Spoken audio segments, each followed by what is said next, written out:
Bonsoir à tous, merci de nous être fidèles. Tout de suite au sommaire de votre journal. Devant l'inquiétante montée des chiffres des nouvelles contaminations à Martil, les mesures restrictives se renforcent chaque jour. Les véhicules des agents locaux sillonnent les artères de la citoyen à la grande vigilance. Les commerces de proximité ferment désormais à 14h, les boutiques à 19h et les cafés et restaurants à 22h. C'est dans un contexte inédit lié au Covid que nous célébrons aujourd'hui la Journée internationale des personnes âgées.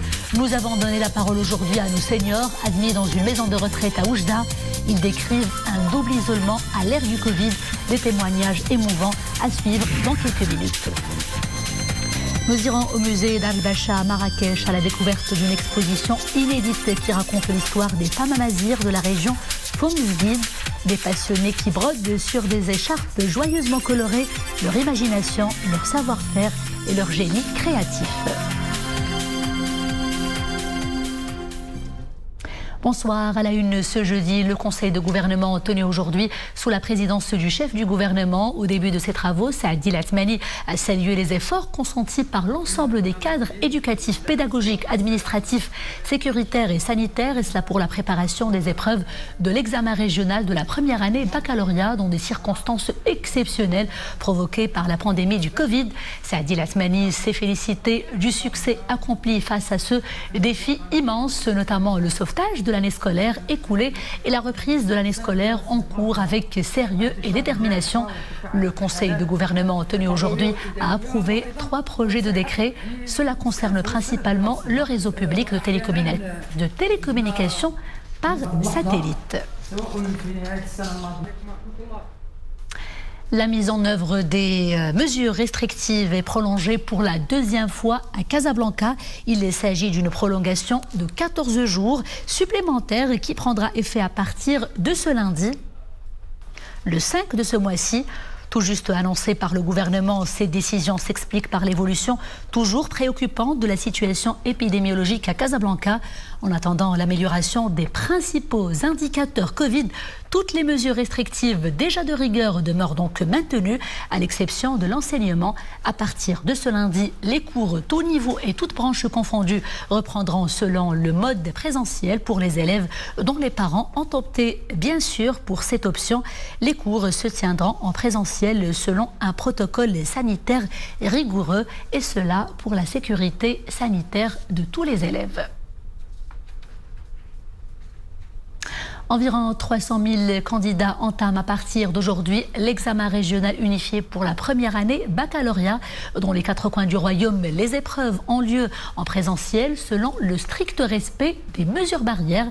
Classes stérilisées en amont, gel hydroalcoolique à portée de main et distanciation physique respectée et port obligatoire du masque. Tout ce protocole pour que le bon déroulement de l'examen régional unifié qui s'étalera sur 3 jours.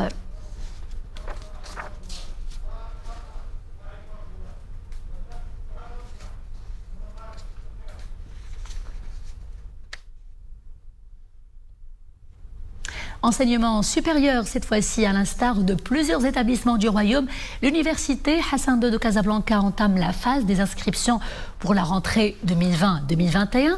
Covid-19 oblige, les inscriptions se font uniquement en ligne.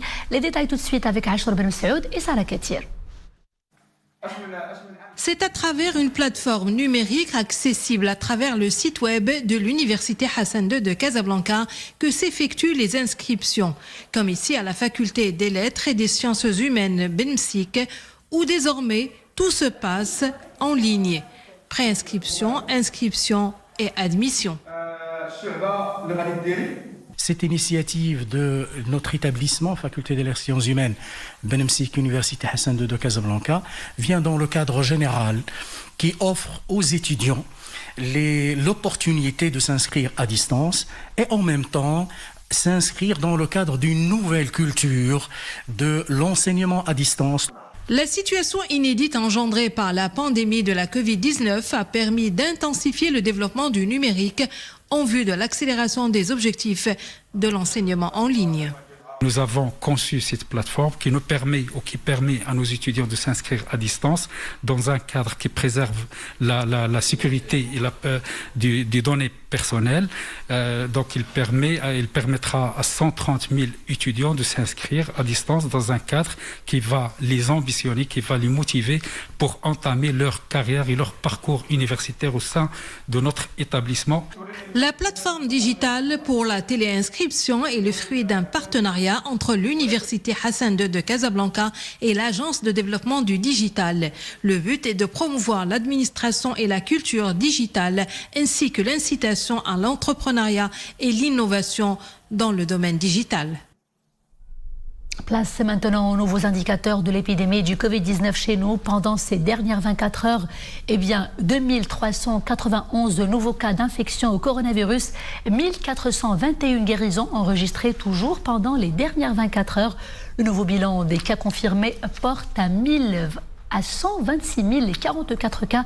Le nombre des contaminations dans le royaume depuis le premier cas signalé, souvenez-vous, le 2 mars, est à 104 136, celui des personnes totalement rétablies, soit un taux de guérison de 82,6%. Le nombre de décès est passé à 2229 avec 35 nouveaux cas enregistrés pendant les dernières 24 heures, soit un taux de létalité d'1,8%. Pour ce qui est des cas sévères ou bien critiques, on dénombre 437 patients admis dans les différentes unités de réanimation et de soins intensifs, dont 54 personnes intubées. Continuons donc à nous protéger pour protéger les autres. On ne le répétera jamais assez. On en parlait justement, Martil fait partie des villes où la courbe évolutive du Covid peine à s'aplatir. Les mesures préventives s'y renforcent d'ailleurs. Les commerces et cafés ferment plus tôt que d'habitude et les contrôles routiers se renforcent sur place. Le reportage de Abdillah Mouzahim sur un commentaire de Zakaria Mokinbillah. Chaque jour, des véhicules d'agents locaux sillonnent les artères de Martil. Ils appellent les citoyens à la grande vigilance. Le virus circule dangereusement. Des quartiers entiers sont isolés. Du côté de la corniche, les cafés continuent à accueillir les clients sous un protocole sanitaire renforcé. Nous essayons de coexister avec le virus via des actions de précaution. Nous espérons que la situation s'améliore.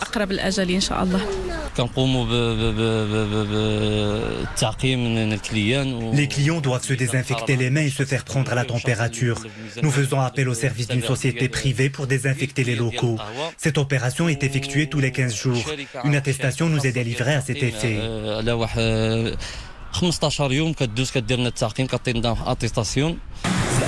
Une mobilisation générale et une approche volontariste pour faire face à la pandémie.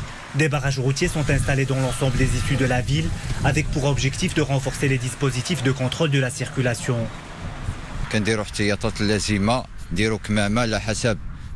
Les mesures préventives sont toujours de rigueur. Le masque de protection doit être correctement porté. Il faut aussi respecter la distanciation et la désinfection. Il est de notre devoir en tant que citoyens d'aider les autorités locales dans leur mission.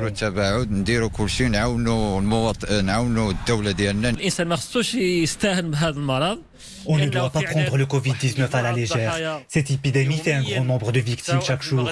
Plus on est respectueux des mesures prises par les autorités, plus on se prémunit contre ce danger qui nous guette.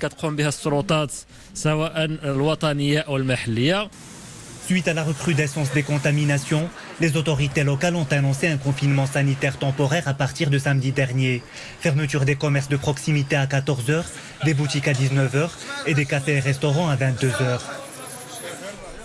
Un mot d'économie à présent, notez une augmentation de 4,9% du crédit bancaire pendant le mois dernier par rapport à la même période de l'année dernière. Selon Banque Al Maghrib, les crédits aux ménages se sont accrus de 2,4%. Selon la Banque centrale, cette évolution générale reflète aussi une augmentation des prêts alloués aux sociétés non financières privées et publiques. La BAM fait également état d'une accélération de 12,3% du rythme de croissance des facilités de la trésorerie.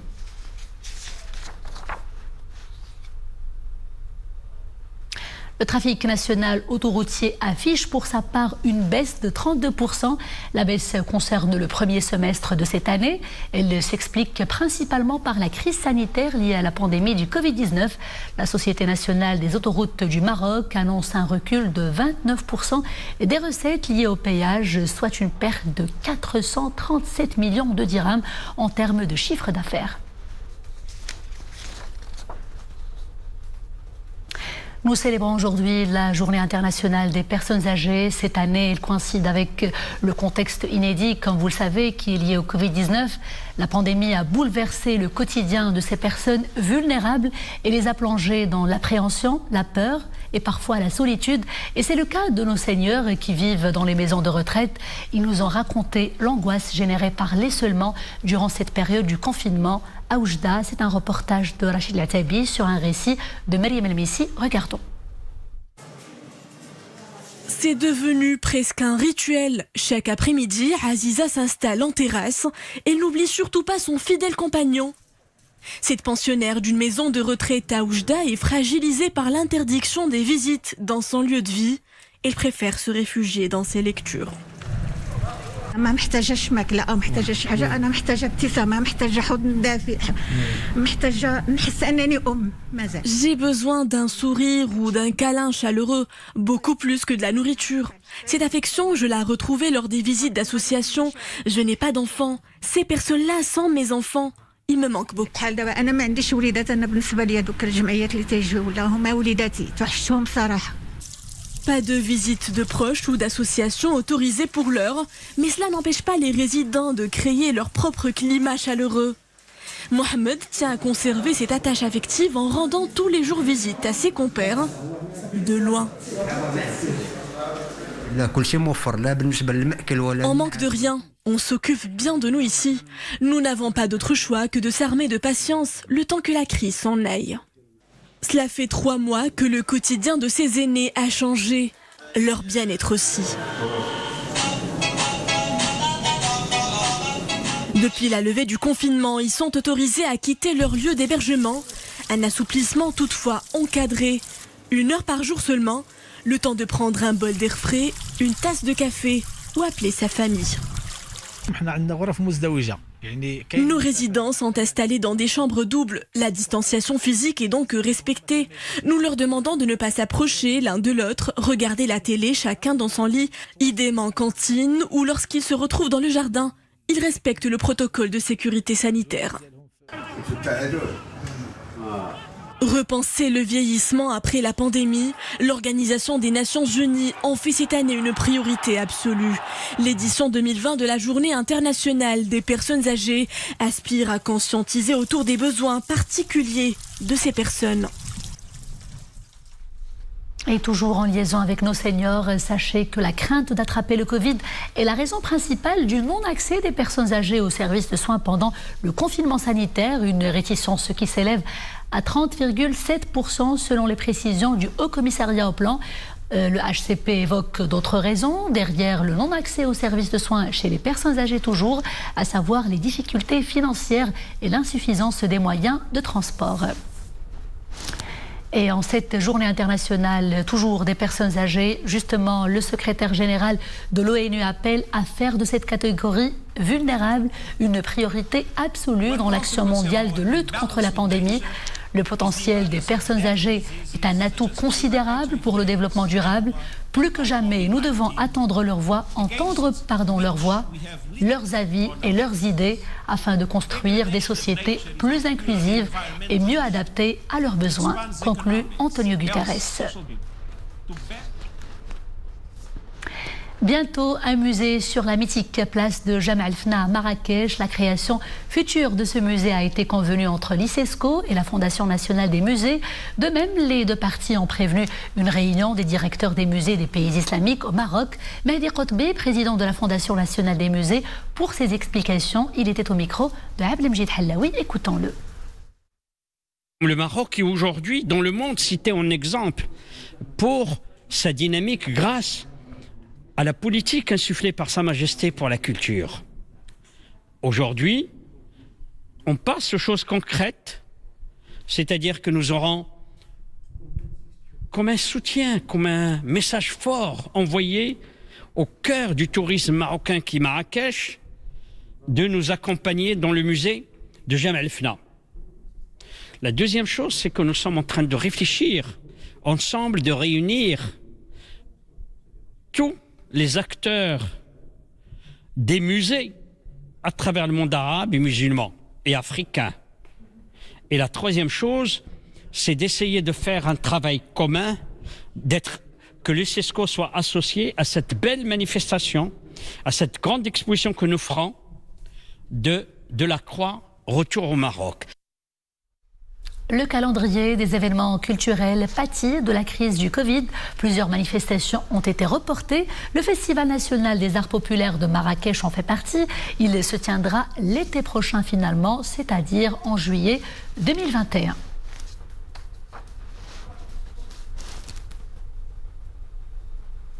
Et restons à Marrakech où l'exposition artistique Fomos Guide du Sel au Ful a eu la chance de se tenir malgré ces circonstances exceptionnelles. L'expo met en avant une sélection de beaux tissages de la région, un legs inestimable qui témoigne du savoir-faire singulier et ancestral du sud du royaume. Elle se poursuit jusqu'au 10 janvier dans le musée des confluences d'Arl Bacha. Découverte avec Mouatasem Bilal Bouazaoui et Mounia Marouche.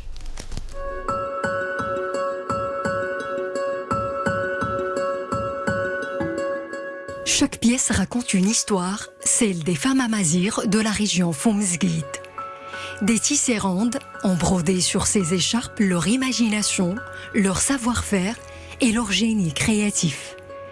Ces pièces uniques aux couleurs chatoyantes, appelées qina, investissent les 6 messes du musée des confluences d'Arl Bacha à Marrakech.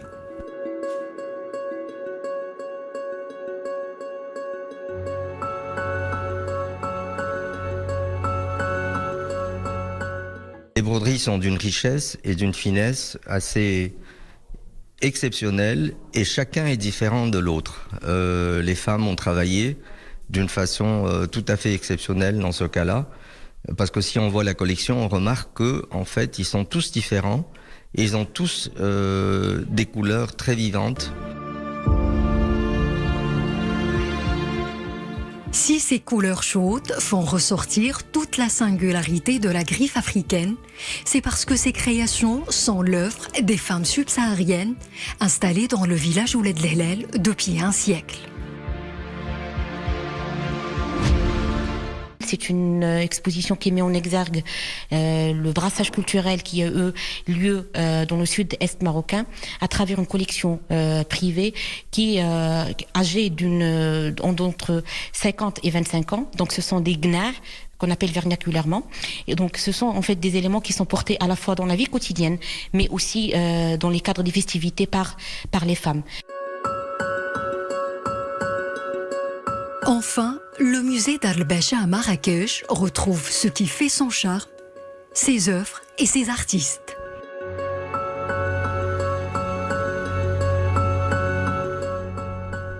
Sport, cette fois-ci du football. Le sélectionneur de l'équipe nationale a dévoilé aujourd'hui la liste finale des joueurs qui sont retenus pour disputer les 2 rencontres amicales face au Sénégal et à la République démocratique du Congo. Nous retenons notamment Hakim Ziyech, Youssouf Al-Arabi, Youssef Nsairi, Ashraf Hakimi, Ashraf Ben Sharqi, Saïs Ghanem, Nabil Derar, Noussair Mezraoui, Sofiane Amrabat et Mounir El-Haddadi, dont l'arrivée a fait couler beaucoup d'encre. Et enfin, Yassine Bounou, côté gardien de but. Le roi est dans la liste des attaquants. Et c'est la fin de ce journal. Merci d'avoir été des nôtres. Je vous dis à très bientôt, toujours avec grand plaisir. D'ici là, portez-vous bien et agréable soirée sur Al Oula.